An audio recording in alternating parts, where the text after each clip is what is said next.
ಹೇ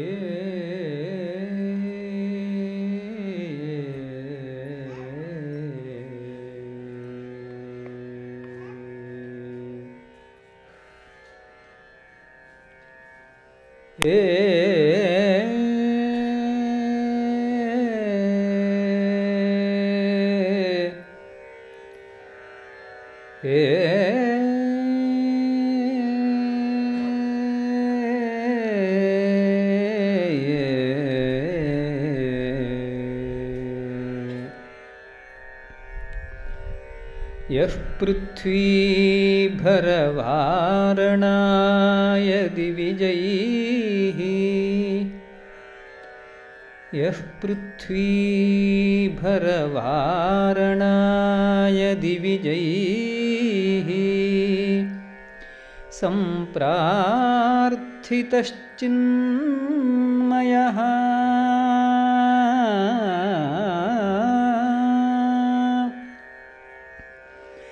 ಸಂಜಾತಃ ಪೃಥಿವೀತಲೇ ರವಿಕುಲೇ ಮಾಯಾ ಮನುಷ್ಯೋ ವ್ಯಯಃ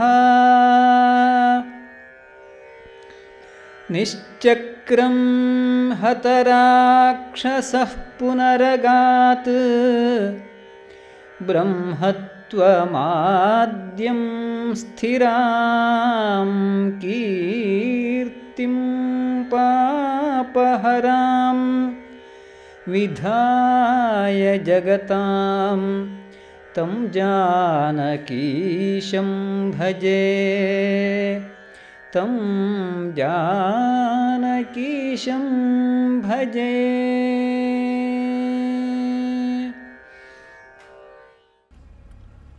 ಆನಂದಮಾನಂದಕರಂ ಪ್ರಸನ್ನಂ ಜ್ಞಾನಸ್ವರೂಪಂ ಯಬೋಧಯುಕ್ತಂ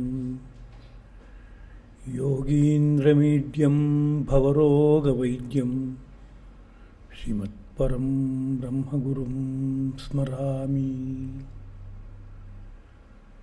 ದೇವಕೀ ಪರಮಾನಂದಂ ಕೃಷ್ಣಂ ವಂದೇ ಜಗದ್ಗುರುಂ.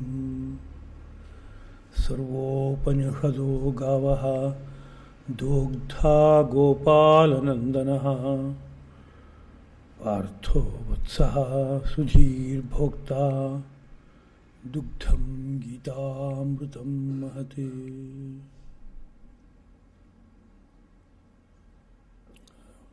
ಹೃದಯ ಮಂದಿರದಲ್ಲಿ ಆರಾಧ್ಯ ಆಸೀನರಾಗಿರುವ ಶ್ರೀರಂಗ ವಿಜಯಲಕ್ಷ್ಮೀ ಸದ್ಗುರು ದಂಪತಿಗಳ ಪವಿತ್ರ ಪದಪದ್ಮಗಳಿಗೆ ಪ್ರಣಾಮಗಳು. ಎಲ್ಲ ಸಹೃದಯ ಜಿಜ್ಞಾಸುಗಳಿಗೂ ಹಾರ್ದವಾದ ಪ್ರಣಾಮಗಳು.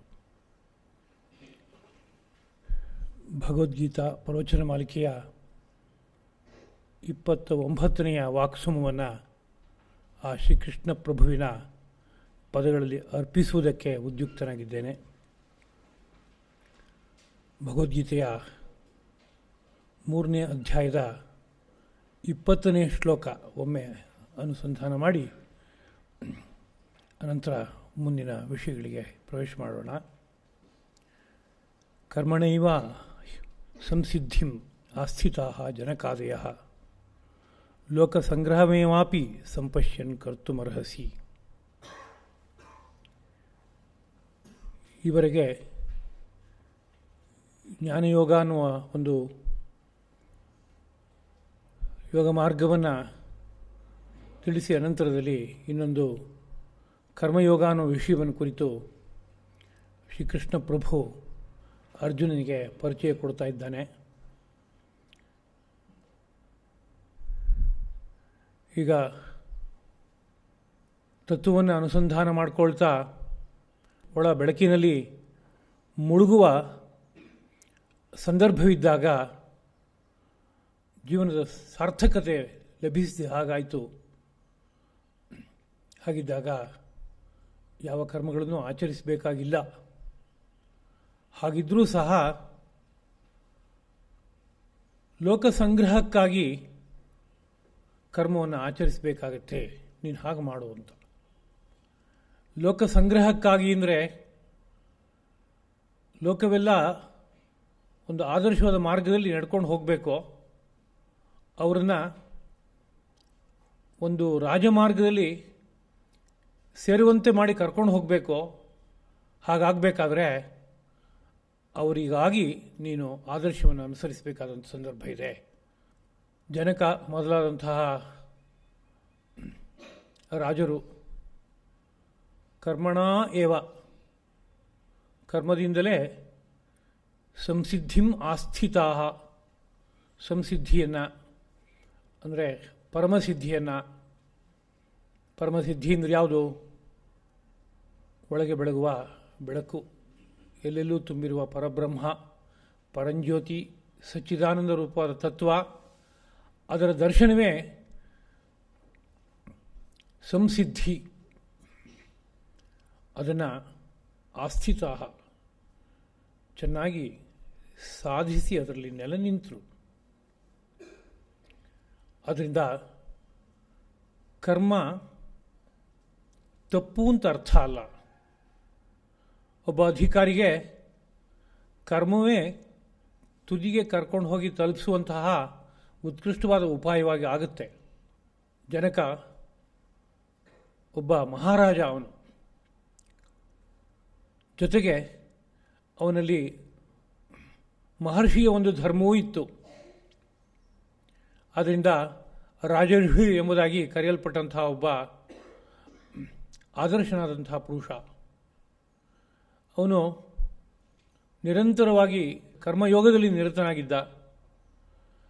ಅಂದರೆ ಯಾವುದು ವರ್ಣಾಶ್ರಮ ಅನುಗುಣವಾಗಿ ಬಂದಿರುವಂಥ ಕರ್ಮವೋ, ತನ್ನ ವರ್ಣಕ್ಕೆ ಹೇಳಿದಂತಹ ಕರ್ಮ ಯಾವುದಪ್ಪ ಅಂದರೆ ಕ್ಷತ್ರಿಯ. ಅವನು ಕ್ಷತ್ರಿಯನಿಗೆ ಧರ್ಮ ಸಂರಕ್ಷಣೆಯೇ ಪ್ರಧಾನವಾದಂಥ ಒಂದು ಕರ್ತವ್ಯ.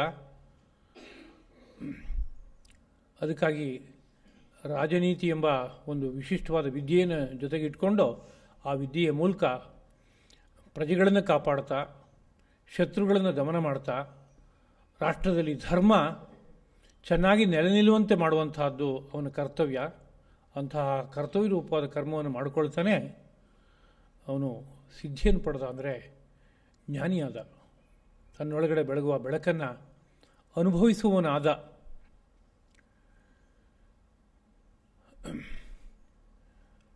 ಹೀಗಿರೋದ್ರಿಂದ ಜ್ಞಾನಿಯೇ ಆದರೂ ಸಹ, ಜ್ಞಾನಿ ಅನ್ನೋ ಶಬ್ದಕ್ಕಿಲ್ಲಿ ಗ್ರಂಥ ಓದಿ ಅದರಲ್ಲಿ ಬೇಕಾದಷ್ಟು ನೈಪುಣ್ಯವನ್ನು ಸಂಪಾದನೆ ಮಾಡಿದವನು ಅನ್ನೋ ಅಭಿಪ್ರಾಯವನ್ನು ತಗೋಬಾರ್ದು. ಜ್ಞಾನಿ ಅನ್ನೋ ಶಬ್ದಕ್ಕೆ ಈ ಸಂದರ್ಭದಲ್ಲಿ ಒಳಬೆಳಕನ್ನು ಕಂಡವನೋ, ಪರಬ್ರಹ್ಮವನ್ನು ಸಾಕ್ಷಾತ್ಕಾರ ಮಾಡಿಕೊಂಡವನೋ, ಆತ್ಮವನ್ನು ಸಾಕ್ಷಾತ್ಕಾರ ಮಾಡಿಕೊಂಡವನೋ ಇತ್ಯಾದಿ ಪದಗಳಿಂದ ಹೇಳುವ ಅನುಭವವನ್ನು ಇಲ್ಲಿ ತಗೋಬೇಕು.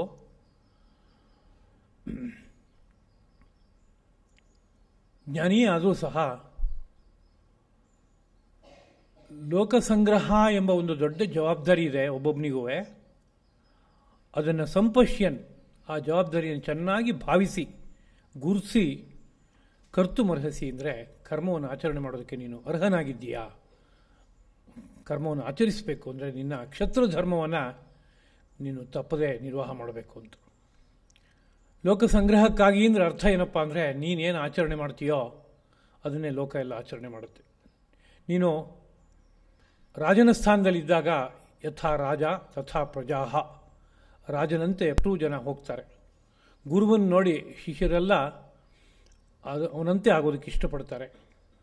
ಹೀಗೊಂದು ಲೋಕದಲ್ಲಿ ಒಂದು ನೀತಿ ಇದೆ, ಹಿಂದಿನ ಪ್ರವಚನದಲ್ಲಿ ಅನುಸಂಧಾನ ಮಾಡಿದ್ದೇವೆ.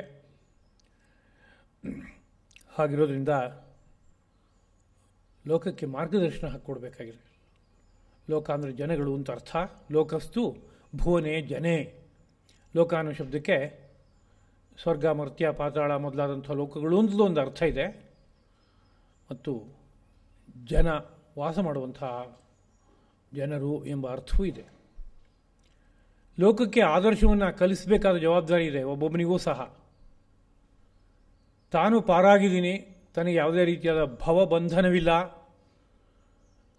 ಅನ್ನುವ ಸಂದರ್ಭ ಇದ್ದರೂ ಸಹ ತಾನು ಆಚರಿಸಿದಂತೆ ಲೋಕವೆಲ್ಲ ನಡ್ಕೊಳ್ಳುತ್ತಲ್ಲ, ಆ ಕಾರಣದಿಂದಾಗಿ ಲೋಕಕ್ಕೆ ಒಂದು ಸನ್ಮಾರ್ಗವನ್ನು ಕೊಡುವ ಉದ್ದೇಶದಿಂದ ನೀನು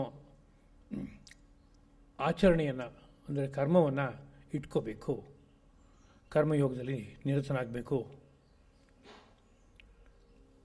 ಅದರ ಮುಂದುವರಿಕೆಯ ಭಾಗ ಇದ್ದಿದ್ದು ಆಚರತಿ ಶ್ರೇಷ್ಠ ತತ್ತದೇವ ಇತರೋ ಜನ ಸಯತ್ ಪ್ರಮಾಣಂ ಕುರುತೆ ಲೋಕಸ್ತದನುವರ್ತತೆ.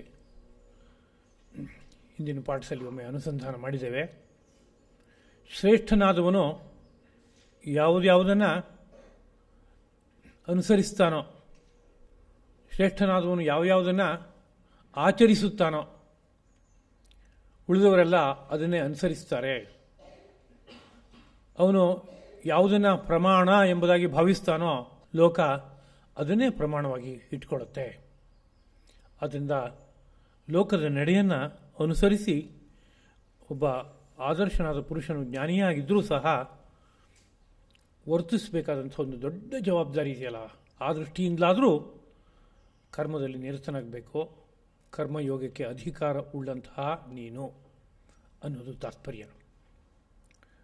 ಮುಂದಿನ ಮಾತು, ನಮೇ ಪಾರ್ಥಾಸ್ತಿ ಕರ್ತವ್ಯಂ ತ್ರಿಷು ಲೋಕೇಶು ಕಿಂಚನ ನಾನವಾಪ್ತಂ ಅವಾಪ್ತವ್ಯಂ ವರ್ತ ಏವ ಚ ಕರ್ಮಣಿ. ಕೃಷ್ಣ ತನ್ನ ಸ್ವರೂಪದ ಬಗ್ಗೆ ಒಂದು ಪರಿಚಯವನ್ನು ಕೊಡ್ತಾ ಇದ್ದಾನೆ. ತ್ರಿಷು ಲೋಕೇಶು ಕಿಂಚನ, ಮೂರು ಲೋಕಗಳಲ್ಲೂ ಸಹ ಕಿಂಚನ ಒಂದು ಕಿಂಚಿತ್ತೂ ಸಹ ಮೇ ನನಗೆ, ಹೇ ಪಾರ್ಥ ಇಲ್ಲಿ ಪಾರ್ಥನೆ, ಕರ್ತವ್ಯಂ ನ ಅಸ್ತಿ, ಕರ್ತವ್ಯ ಎಂಬುದು ಇಲ್ಲ ಅಂತ. ಮೂರು ಲೋಕಗಳಲ್ಲೂ ನನಗೆ ಏನೂ ಕರ್ತವ್ಯ ಇಲ್ಲ ಅಂದರೆ ಅರ್ಥ ಈ ಭೂಮಿಯಲ್ಲಿ ಇದ್ದಾಗ ಇಲ್ಲೊಂದು ಕರ್ತವ್ಯ ಆಚರಣೆ ಮಾಡಬೇಕು ಅನ್ನೋ ನಿರ್ಬಂಧ ಇದೆಯಾ ಅಂತ ಕೇಳಿದ್ರೆ ಇಲ್ಲ. ಇಲ್ಲ ದಿವಿಯಲ್ಲಿ ಏನಾದರೂ ಕರ್ತವ್ಯವನ್ನು ನಿರ್ವಹಿಸಬೇಕು ಅನ್ನೋ ರೀತಿಯಾದ ನಿರ್ಬಂಧ ಇದೆಯಾ ಅಂದರೆ ಅದಿಲ್ಲ. ಪಾತಾಳದಲ್ಲಿ ಯಾವುದಾದ್ರು ರೀತಿಯಾದ ಕರ್ಮವನ್ನು ನಿರ್ವಹಿಸಬೇಕು ಅನ್ನೋ ರೀತಿಯಾದಂಥ ಒತ್ತಾಯ ಇದೆಯಾ ಅಂದರೆ ಅದೇನೂ ಇಲ್ಲ. ನಾನವಾಪ್ತಂ ಅವಾಪ್ತವ್ಯಂ ವರ್ತ ಏವ ಚ ಕರ್ಮಣಿ.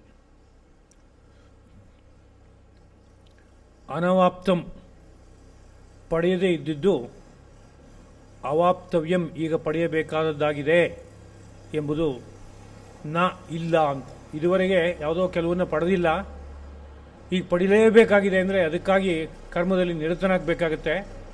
ಅಂಥದ್ದು ಯಾವುದೂ ಇಲ್ಲ. ಯಾವುದನ್ನು ಪಡಿಬೇಕೋ ಅದಷ್ಟನ್ನು ಪಡೆದಾಗಿದೆ. ಹಾಗಿದ್ರೂ ಸಹ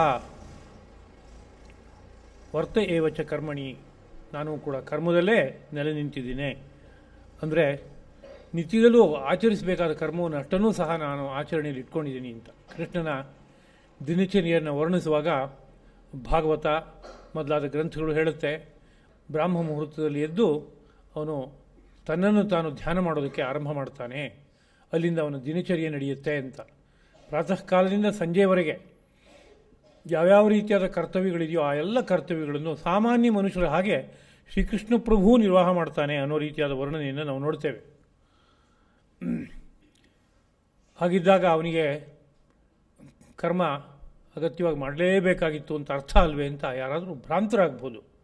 ಹಾಗೇನು ಕರ್ತವ್ಯ ಮಾಡಬೇಕಾಗಿಲ್ಲ ಅವನಿಗೆ. ಯಾಕೆಂದರೆ ಅವನು ಪಡಿಬೇಕಾದದ್ದೇನೂ ಇಲ್ಲ. ಯಾಕೆಂದರೆ ಎಲ್ಲವೂ ಅವನಲ್ಲಿ ನೆಲೆಸಿದೆ. ಅವನಿಗೆ ಅಲಭ್ಯವಾದದ್ದು ಏನೂ ಇಲ್ಲ. ಹಾಗಿರುವಾಗ ಯಾತಕ್ಕೋಸ್ಕರ ಪರಿಶ್ರಮಿಸಬೇಕು?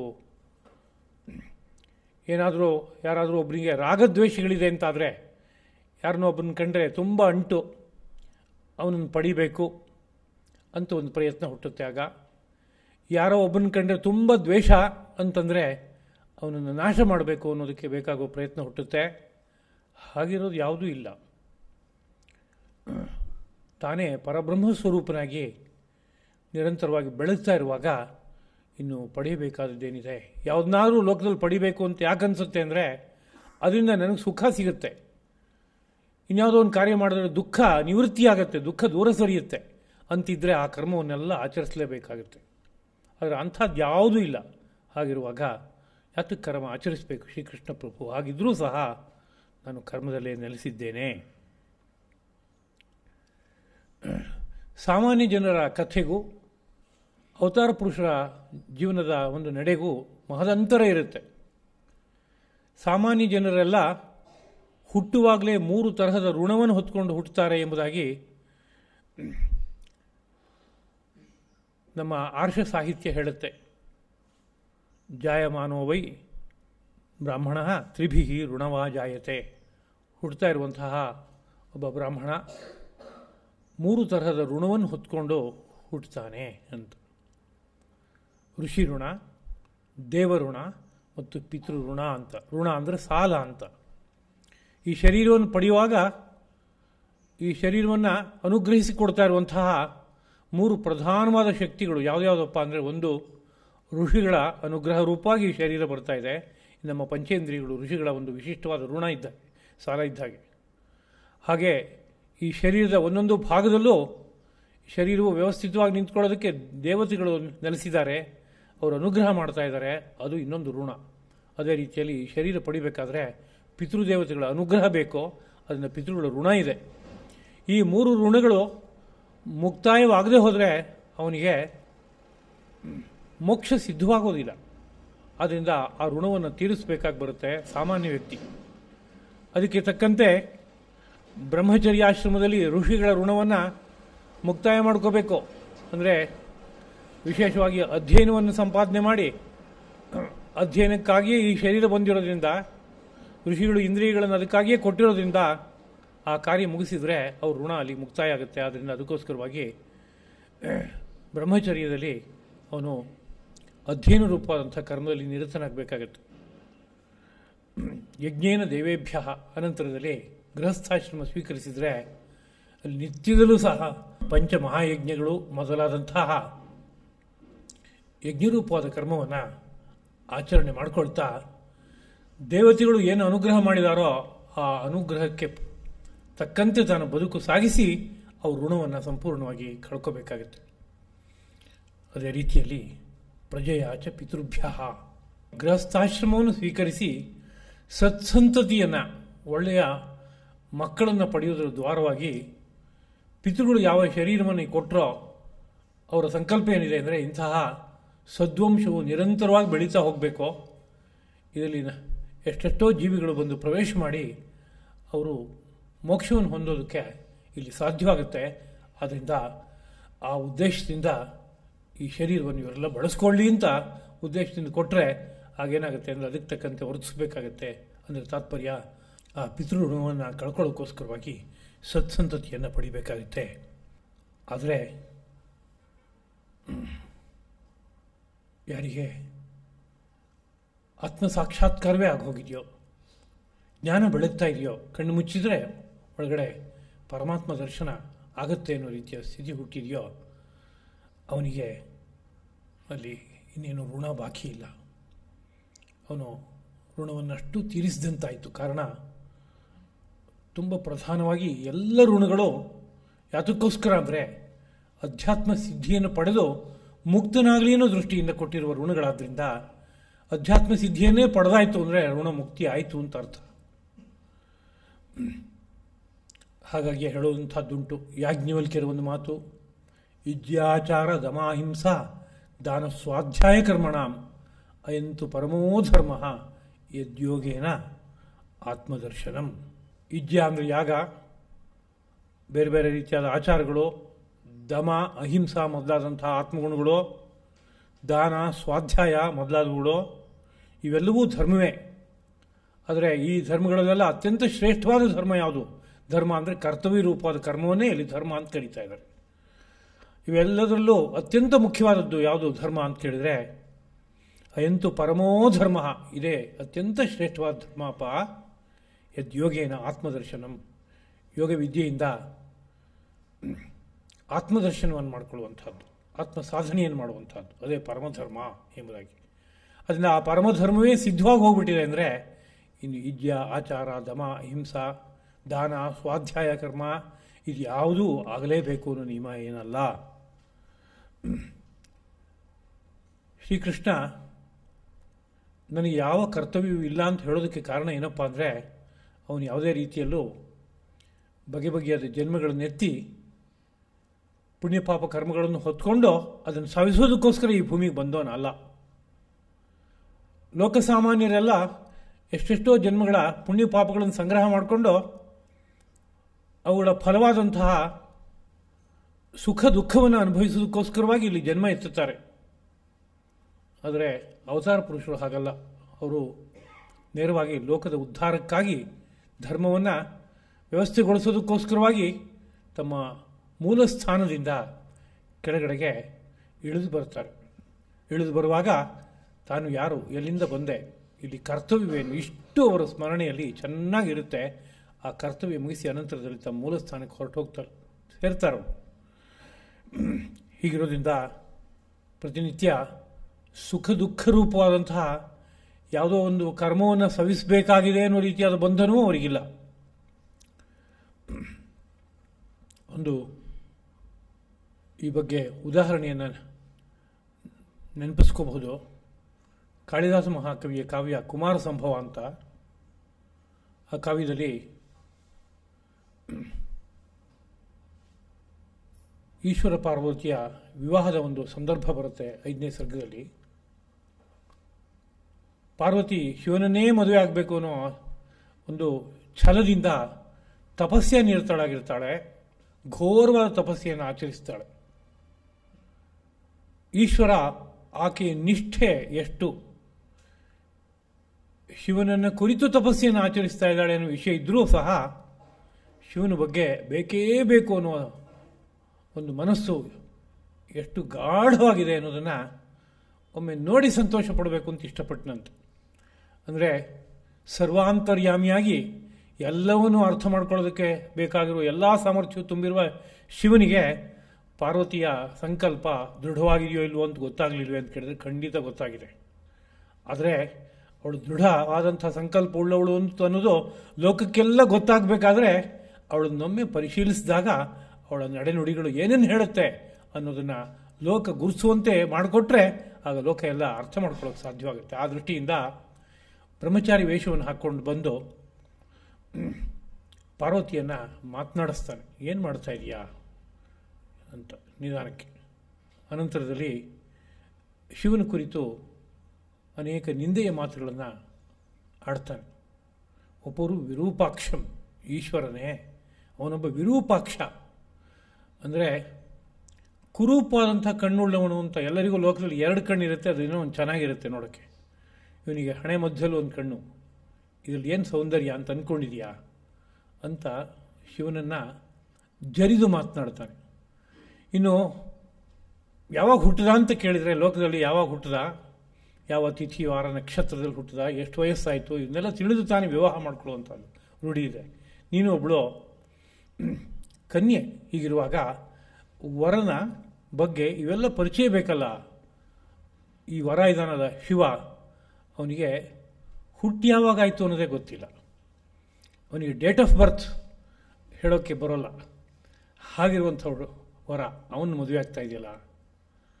ಇನ್ನು ಸಂಪತ್ತೇನಿದೆ ಅಂತ ಕೇಳಿದರೆ ದಿಗಂಬರತ್ವೇನು ನಿವೇದಿತಂ ವಸು. ಅವನು ದಿಗಂಬರ ಅಂತ ಹೇಳಿಬಿಟ್ರೆ ಅವನಿಗೆ ಸಂಪತ್ತು ಎಷ್ಟಿದೆ ಅಂತ ಅಷ್ಟು ಗೊತ್ತಾಗಾಯಿತು, ಇನ್ನೇನು ಹೇಳಬೇಕಾಗಿಲ್ಲ. ಏನಾದ್ರು ಸಂಪತ್ತಿದ್ದರೆ ಅದನ್ನೆಲ್ಲ ಅವನು ಇಟ್ಕೋತಾ ಇದ್ದ.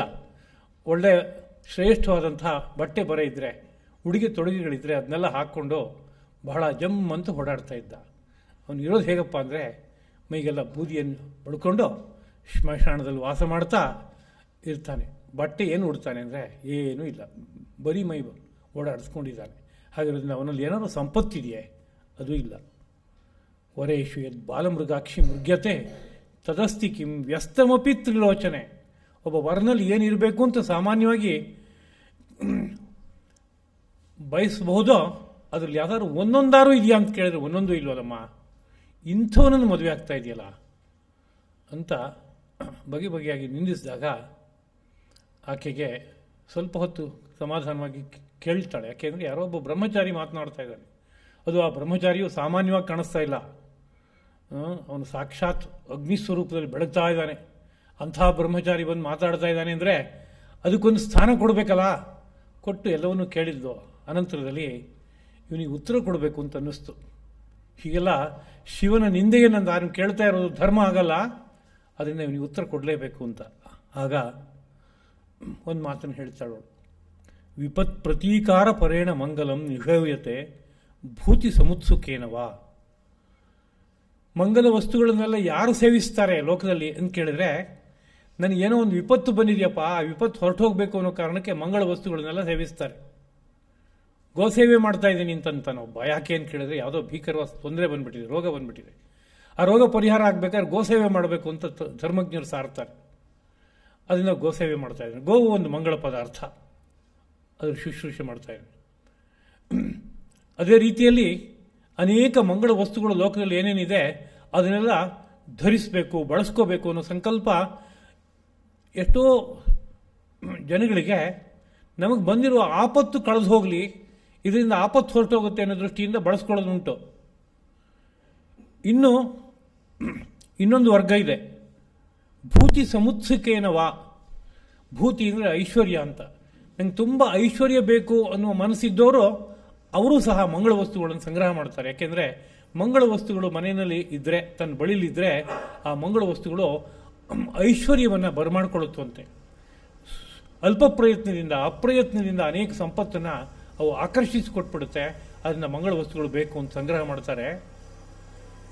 ಆದರೆ ಶಿವನಿಗೆ ಯಾವುದೂ ವಿಪತ್ತಿಲ್ಲ ಮಂಗಳ ವಸ್ತುಗಳನ್ನು ಸಂಗ್ರಹ ಮಾಡ್ಕೊಳ್ಳೋಕ್ಕೆ.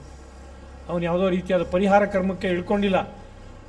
ಹೋಗಲಿ, ಇನ್ನೇನಾದ್ರು ಐಶ್ವರ್ಯವನ್ನು ಸಂಪಾದನೆ ಮಾಡಬೇಕು, ಮಂಗಳ ವಸ್ತುಗಳು ಜೊತೆಗಿರಲಿ ಅಂತ ಯೋಚನೆ ಮಾಡೋಣ ಅಂತ ಹೊರಟ್ರೆ ಅವನಿಗೆ ಯಾವ ಐಶ್ವರ್ಯವೂ ಬೇಕಿಲ್ಲ. ಯಾಕೆಂದರೆ ಅವನೇ ಈಶ್ವರ, ಅವನ ತನವೇ ಐಶ್ವರ್ಯ. ಅವನಲ್ಲಿ ಎಲ್ಲ ಸಿದ್ಧಿಗಳು ನೆಲೆಸ್ಬಿಟ್ಟಿದೆ. ಸಿದ್ಧಿಗಳೇ ನೆಲೆಸಿದ ಮೇಲೆ ಇನ್ಯಾವ ಪದಾರ್ಥ ಕೊರತೆ ಇದೆ, ಎಲ್ಲವೂ ನೆಲೆಸ್ಬಿಟ್ಟಿದೆ. ಅವನು ಜಗಚ್ಛರಣ್ಯಸ್ಯ ನಿರಾಶಿಷ ಸತಃ ಕಿಮೇಭಿ. ಜಗತ್ತೇ ಅವನನ್ನು ಶರಣಾಗತ್ತೆ. ಒಬ್ಬೊಬ್ಬರು ಒಂದೊಂದು ರೀತಿಯಾದಂತಹ ಅಪೇಕ್ಷೆ ಉಳ್ಳವರಾಗಿ ಅದನ್ನು ಪಡೆಯೋದಕ್ಕೆ ಶಿವನನ್ನು ಹೋಗಿ ಅವಲಂಬಿಸ್ತಾರೆ. ಅವನು ನಿರಾಶಿಷಃ, ಅವನಿಗೆ ಯಾವುದೇ ಬೇರೆ ಆಸೆ ಅನ್ನೋದು ಒಂದೂ ಇಲ್ಲ. ಹೀಗಿರುವಾಗ ಕಿಮ್ ಏಭೀಹಿ, ಈ ಮಂಗಳ ವಸ್ತುಗಳನ್ನೆಲ್ಲ ಕಟ್ಕೊಂಡು ಅವನೇನು ಮಾಡಬೇಕಾಗಿದೆ ಅಂತ ಹೇಳೋದುಂಟು. ಅಂದರೆ ಶಿವ ತನ್ನೊಳಗಡೆ ಬೆಳಗ್ತಾ ಇರುವಂತಹ ಪರತತ್ವದಲ್ಲಿ ಸದಾ ನೆಲೆಸಿರುವವನು. ಪರತತ್ವವೇ ಸೃಷ್ಟಿಸ್ಥಿತಿಲಯ ವ್ಯಾಪಾರವನ್ನು ಮಾಡುವಾಗ ತ್ರಿಮೂರ್ತಿ ರೂಪದಲ್ಲಿ ನೆಲೆ ನಿಂತು ಒಂದು ಕಾರ್ಯವನ್ನು ನಿರ್ವಾಹ ಮಾಡುತ್ತೆ ಎಂಬುದಾಗಿ ಧರ್ಮಜ್ಞರು ಸಾರ್ತಾರೆ. ಹಾಗಿರುವಾಗ ಲಯಕಾರಕನಾಗಿ ಅವನು ಕಾರ್ಯವನ್ನು ನಿರ್ವಾಹ ಮಾಡ್ತಾ ಇದ್ದರೂ ಸಹ ಅವನು ಮೂಲದಲ್ಲಿ ಪರಬ್ರಹ್ಮ ಸ್ವರೂಪ. ಹಾಗಿರುವಾಗ ಅವನಿಗೆ ಯಾವುದಕ್ಕೆ ಕೊರತೆ ಇದೆ? ಅದನ್ನು ಯಾತಕ್ಕೋಸ್ಕರವಾಗಿ ಅವನು ಯಾವುದೋ ಮಂಗಳ ವಸ್ತುಗಳನ್ನು ಸಂಗ್ರಹ ಮಾಡಿಕೊಳ್ಳೋದಾಗಲಿ, ಕರ್ಮದಲ್ಲಿ ನಿರತನಾಗಿ ಇರೋದಾಗಲಿ ಬೇಕೇರಿಕೆ ಇಲ್ಲ. ಅದೇ ರೀತಿಯಲ್ಲಿ ಶ್ರೀಕೃಷ್ಣ ಪ್ರಭುವಿನ ವಿಷಯವನ್ನು ತೆಗೆದುಕೊಂಡಾಗಲೂ ಸಹ ಅವನಿಗೆ ಯಾವುದೇ ಕರ್ತವ್ಯವನ್ನು ಮಾಡಲೇಬೇಕು ಅನ್ನುವ ಅನಿವಾರ್ಯತೆ ಇಲ್ಲ. ಯದಿ ಹ್ಯಹಂ ನ ವರ್ತೇಯ ಜಾತು ಕರ್ಮಣಿ ಅತಂದ್ರಿತಃ ಮಮ ವರ್ತ್ಮ ಅನುವರ್ತಂತೆ ಮನುಷ್ಯಾ ಪಾರ್ಥ ಸರ್ವಶಃ. ಪಾರ್ಥ, ಎಲೆ ಪಾರ್ಥನೆ, ಅಹಂ ನಾನು ಅತಂದ್ರಿತಃ ಆಲಸ್ಯವಿಲ್ಲದೆ ಜಾತು ಯಾವಾಗಲಾದರೂ ಇದನ್ನ ವರ್ತೇಯ ಕರ್ಮದಲ್ಲಿ ತೊಡಗದೇ ಇದ್ದರೆ ಮನುಷ್ಯರು ಸರ್ವಶಃ ಎಲ್ಲ ರೀತಿಯಲ್ಲೂ ಮಮ ವರ್ತ್ಮ ನನ್ನ ಮಾರ್ಗವನ್ನು ಅನುವರ್ತಂತೆ ಅನುಸರಿಸುತ್ತಾರೆ. ಅಂದರೆ ನಾನು ಕಿಂಚಿತ್ತೂ ತಂದ್ರಿ ಇಲ್ಲದೆ, ಆಲಸ್ಯವಿಲ್ಲದೆ ಕರ್ತವ್ಯದಲ್ಲಿ ನಿರತನಾಗಿದ್ದೇನೆ, ಕರ್ಮದಲ್ಲಿ ನಿರತನಾಗಿದ್ದೇನೆ. ಹೀಗೊಮ್ಮೆ ಇಲ್ಲ ಅಂತಾದರೆ, ಅಂದರೆ ನನಗೂ ಏನೋ ಒಂದು ಆಲಸ್ಯ ಬಂದಿದೆ ಅಥವಾ ಕರ್ಮದಲ್ಲಿ ನನಗೆ ಆಸಕ್ತಿ ಇಲ್ಲ, ಹಾಗೆ ನನ್ನ ಜೀವನವನ್ನು ನಾನು ಇಟ್ಕೊಂಡಿದ್ದೀನಿ, ಹಾಗೆ ನಡ್ಕೊಳ್ತೀನಿ ನಾನು ಅನ್ನೋ ರೀತಿಯಲ್ಲಿ ಆಗೋದಾದರೆ ಮನುಷ್ಯರೆಲ್ಲರೂ ಎಲ್ಲ ರೀತಿಯಲ್ಲೂ ಸರ್ವಶಃ ಮಮ ವರ್ತಮ ಅನುವರ್ತಂತೆ ನನ್ನ ಮಾರ್ಗವನ್ನೇ ಅನುಸರಿಸಿಬಿಡ್ತಾರೆ. ಅಂತಂದರೆ ಶ್ರೀಕೃಷ್ಣ ಪ್ರಭುವೇ ಯಾವ ಕರ್ತವ್ಯವನ್ನು ಮಾಡ್ತಾ ಇಲ್ಲ. ಹೀಗಿರುವಾಗ ನಾವ್ಯಾಕೆ ಬಗೆ ಬಗೆಯಾದ ಕರ್ತವ್ಯಗಳನ್ನು ನಿರ್ವಾಹ ಮಾಡಬೇಕು? ಅವನನ್ನು ನಾವು ಅನುಸರಿಸಬೇಕಾದವರು. ಅವನು ನಮಗೆ ಎಲ್ಲ ದೃಷ್ಟಿಯಿಂದ ಪೂಜ್ಯನಾದವನು. ಅವನು ಹೇಗಿದ್ದಾನೋ ಹಾಗೆ ಬದುಕೋಣ ನಾವು ಅನ್ನೋ ರೀತಿಯಾದ ಪ್ರವೃತ್ತಿ ಹುಟ್ಕೊಳ್ಳುತ್ತೆ. ಲೋಕದಲ್ಲಿ ಹೇಳುವಂಥದ್ದುಂಟು, ಮಹಾಜನೋ ಏನಗತಸ್ಥ ಪಂಥಾಹ ಎಂಬುದಾಗಿ. ಮಹಾಜನರು ಎಲ್ಲಿ ಹೋಗ್ತಾರೋ ಅದೇ ಮಾರ್ಗ ಅಂತ. ಮಹಾಜನರು ಅನ್ನೋದಕ್ಕೆ ದೊಡ್ಡ ಗುಂಪು ಅಂತಲೂ ಅರ್ಥ ಮಾಡ್ಬೋದು, ಅಥವಾ ಮಹಾತ್ಮರು ಅಂತ ಅರ್ಥ. ಯಾರೋ ಒಬ್ಬ ಮಹಾತ್ಮ ಒಂದು ರೀತಿಯಲ್ಲಿ ವರ್ತಿಸ್ತಾ ಇದ್ದಾನೆ ಅಂದರೆ ಅದನ್ನು ನೋಡಿ ಉಳಿದವರೆಲ್ಲರೂ ಹಾಗೆ ವರ್ತಿಸೋದಕ್ಕೆ ಇಷ್ಟಪಡ್ತಾರೆ, ಹಾಗೆ ಬದುಕೋದಕ್ಕೆ ಇಷ್ಟಪಡ್ತಾರೆ. ಇದು ಲೋಕದ ಒಂದು ನಡೆ. ಕಠೋಪನಿಷತ್ನಲ್ಲಿ ಒಂದು ಮಾತು ಬರುತ್ತೆ, ಅಂಧೇನೈವ ನಿಯಮಾನಾಃ ಯಥಾಂಧಾಃ.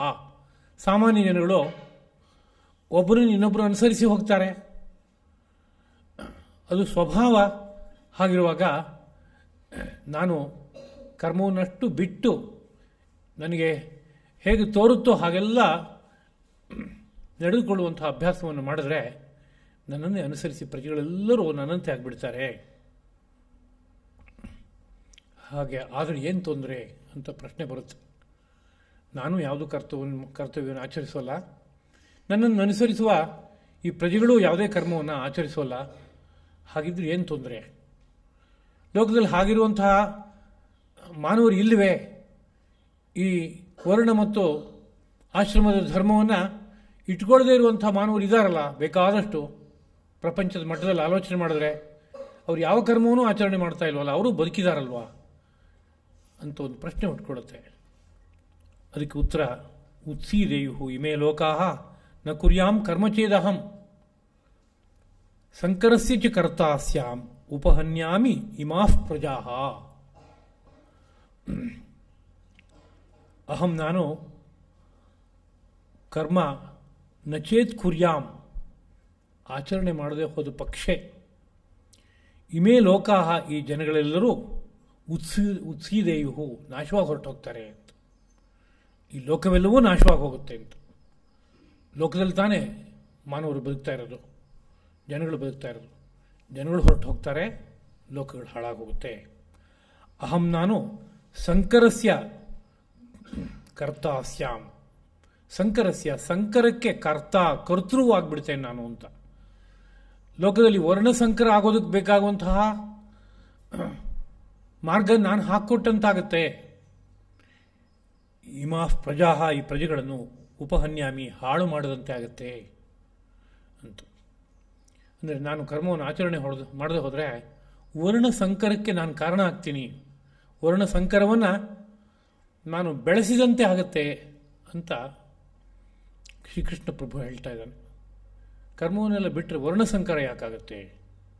ಏನದು ವರ್ಣಸಂಕರ ಅಂತ ಕೇಳಿದ್ರೆ, ಬ್ರಾಹ್ಮಣ, ಕ್ಷತ್ರಿಯ, ವೈಶ್ಯ ಇವೇ ಮೊದಲಾದ ವರ್ಣಗಳು ಮತ್ತು ಮುಂದೆ ಹುಟ್ಟುವಂತಹ ಸಂಕರ ವರ್ಣಗಳು ಒಂದು ವರ್ಣ ಇನ್ನೊಂದು ವರ್ಣದ ಜೊತೆಗೆ ವಿವಾಹ ಸಂಬಂಧವನ್ನು ಮಾಡಿಕೊಂಡಾಗ ಹುಟ್ಟುವ ಮುಂದಿನ ಸಂತತಿಗಳಿಗೆ ಸಂಕರ ಸಂತತಿಗಳು ಎಂಬುದಾಗಿ ಕರೀತಾರೆ.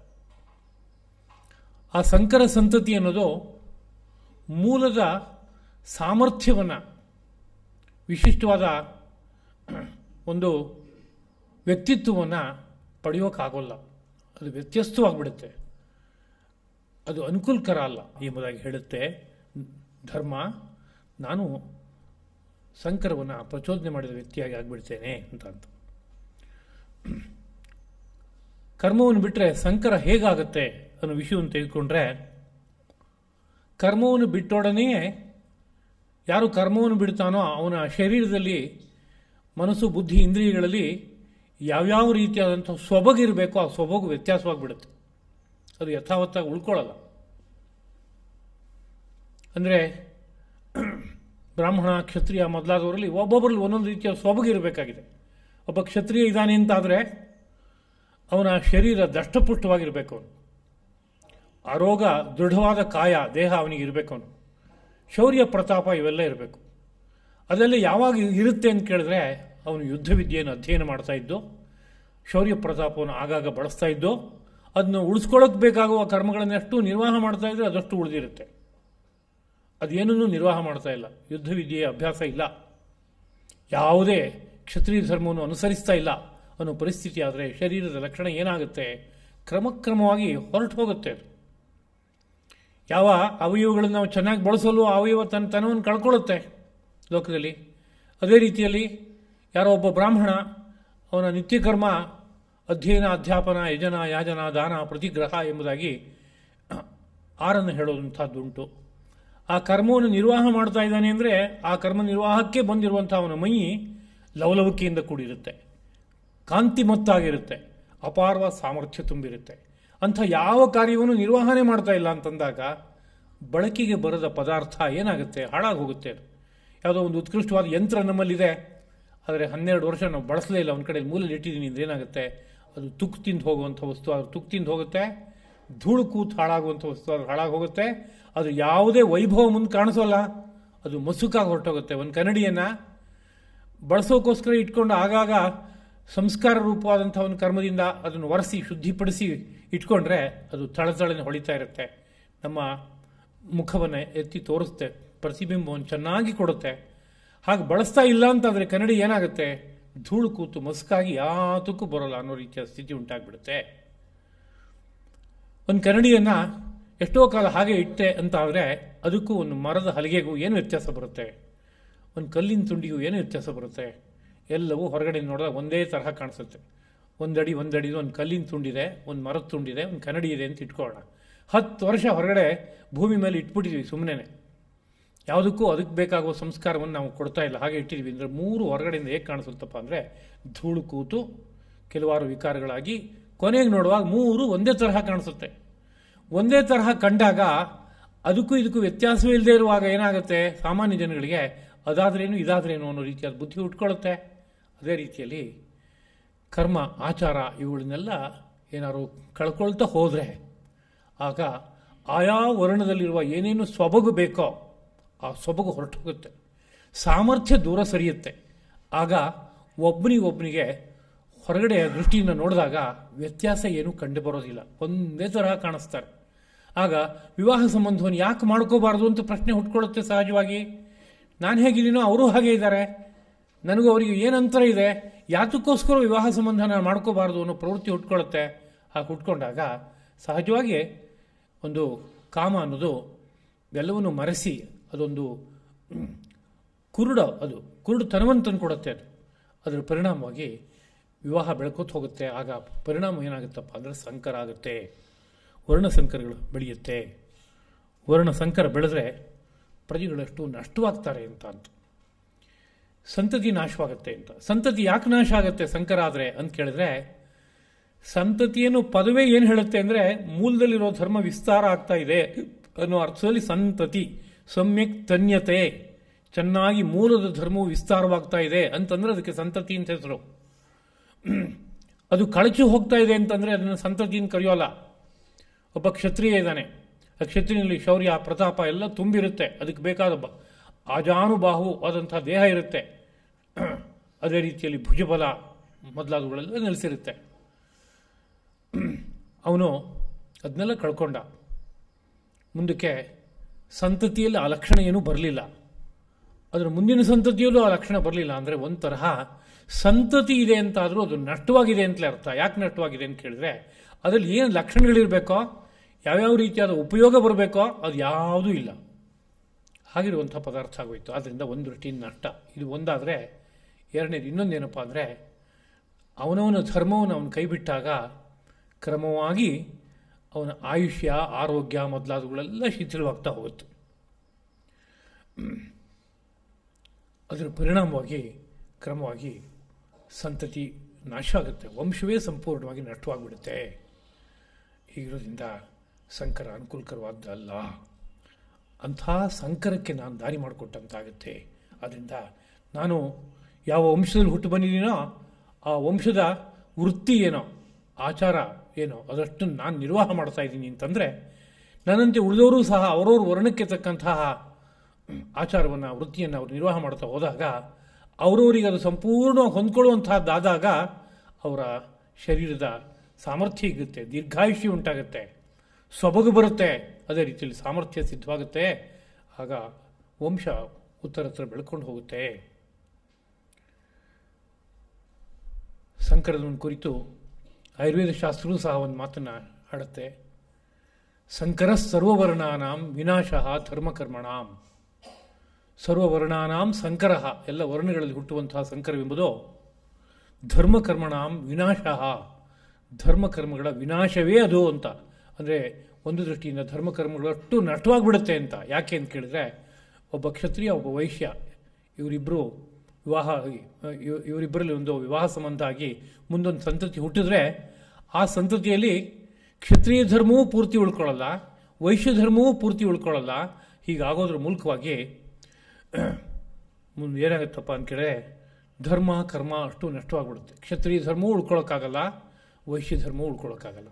ಮೂರನೇ ಆದಂಥ ಇನ್ನೊಂದು ಸಂಕರ ಧರ್ಮ ಉಳ್ಕೊಳ್ಳುತ್ತೆ. ಆದರೆ ಶುದ್ಧ ಕ್ಷತ್ರಿಯ ಧರ್ಮ ಇದ್ದಾಗ ಎಷ್ಟು ಉತ್ಕೃಷ್ಟವಾದಂಥ ಒಬ್ಬ ವ್ಯಕ್ತಿತ್ವ ಬರುತ್ತೋ ಅಂಥ ವ್ಯಕ್ತಿತ್ವ ಇನ್ನು ಮುಂದಕ್ಕೆ ಬರೋಲ್ಲ. ಅಲ್ಲಿ ಶುದ್ಧವಾದಂಥ ವೈಶ್ಯ ಧರ್ಮ ಚೆನ್ನಾಗಿ ಉಳಿದಿದ್ರೆ ಯಾವ ರೀತಿಯಾದ ಉತ್ಕೃಷ್ಟವಾದಂಥ ಒಂದು ಅನುಕೂಲತೆ ಲೋಕಕ್ಕೆಲ್ಲ ಸಿಗ್ತಿತ್ತೋ ಅದನ್ನು ಸಿಗೋಲ್ಲ. ಅದರಿಂದ ಒಂದು ತುಂಬ ದೊಡ್ಡ ನಷ್ಟವೇ ಆಗೋಯ್ತು ಅಂತ ಅರ್ಥ. ವಿನಾಶಃ ಧರ್ಮಕರ್ಮಣ ಪ್ರಜಾನಾಮಪಿ ಚ ಉಚ್ಛಿತ್ತಿ. ಪ್ರಜೆಗಳ ಉಚ್ಛಿತ್ತಿ ಅಂದರೆ ನಾಶವಾಗುತ್ತೆ, ಪ್ರಜೆಗಳ ಲಕ್ಷಣ ನಾಶ ಆಗುತ್ತೆ.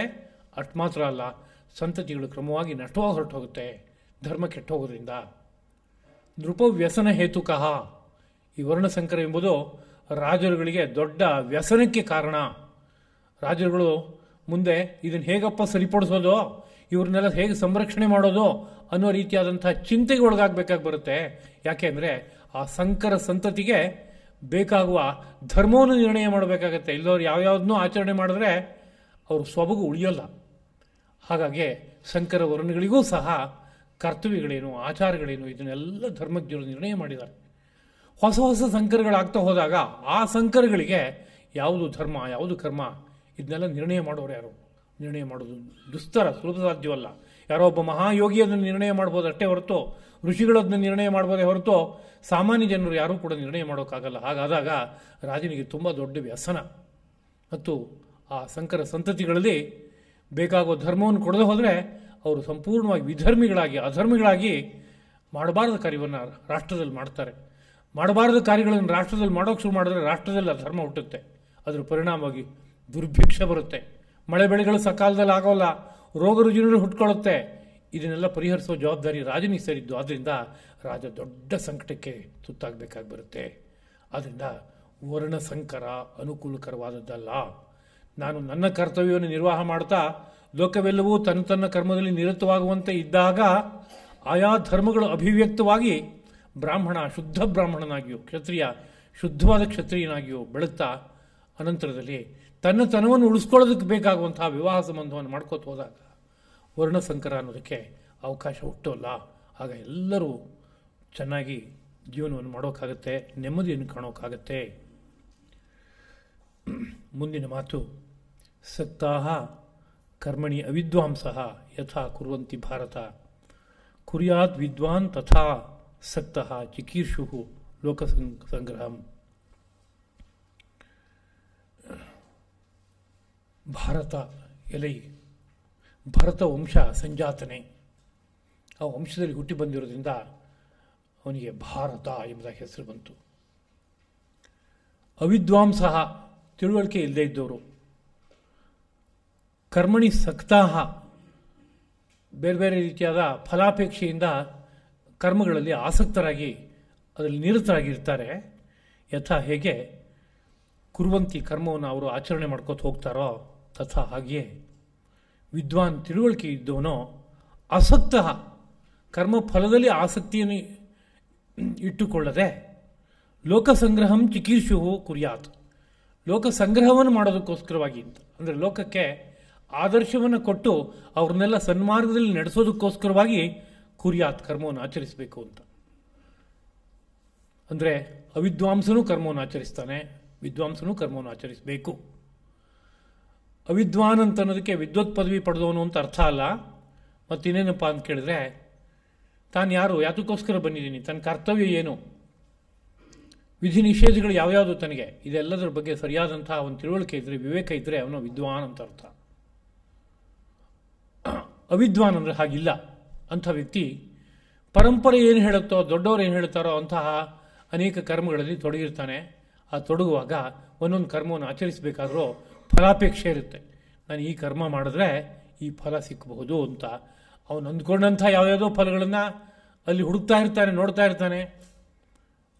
ಇದು ಸಾಮಾನ್ಯ ಜನಗಳ ಕಥೆ. ಆದರೆ ಯಾರೋ ಒಬ್ಬ ವಿದ್ವಾನ್ ಅಂದರೆ ತಾನು ಯಾರು, ಎಲ್ಲಿಂದ ಬಂದವನು, ತನ್ನ ಕರ್ತವ್ಯವೇನು, ಕಾಲದೇಶಗಳಲ್ಲಿ ಹೇಗೆ ವರ್ತಿಸಬೇಕು ಇದೆಲ್ಲದರ ಬಗ್ಗೆ ಒಂದು ಒಳ್ಳೆ ತಿಳುವಳಿಕೆ ಹುಟ್ಟುಬಿಟ್ಟಿದೆ. ವಿವೇಕಿಯವನು, ಜ್ಞಾನಿಯವನು ಅನ್ನೋ ಸನ್ನಿವೇಶ ಇದ್ದರೆ ಅವನು ಕರ್ಮವನ್ನು ಆಚರಿಸಲೇಬೇಕು.